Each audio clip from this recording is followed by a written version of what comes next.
Welcome to Penrose Learning, where we make understanding easy. You start by opening your existing project folder in VS Code and verifying Node. JSLTS is installed. This powers package scripts and dev servers. Once done, open the integrated terminal, Control+, and run npm init or install dependencies with npm install to create Node modules. Make sure to add ESLint and prettier extensions now so linting and formatting run as you edit. This prevents style drift and gives instant feedback while you code, saving time later.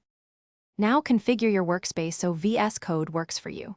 Open Vscode/settings, JSON and enable format on save and a default formatter. This enforces consistent code style automatically. Next, wire ESLint to work with prettier, adjust rules and add an ESLint.rc file so lint fixes run on save. Create tasks. JSON for npm build or start scripts and a launch.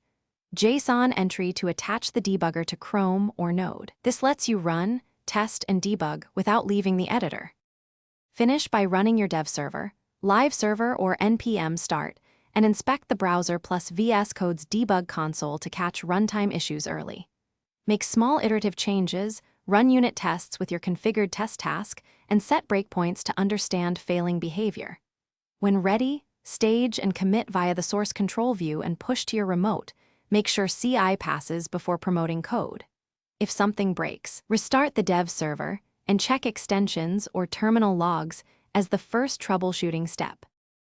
Thanks for watching. If this was helpful, leave a like and consider subscribing. See you next time.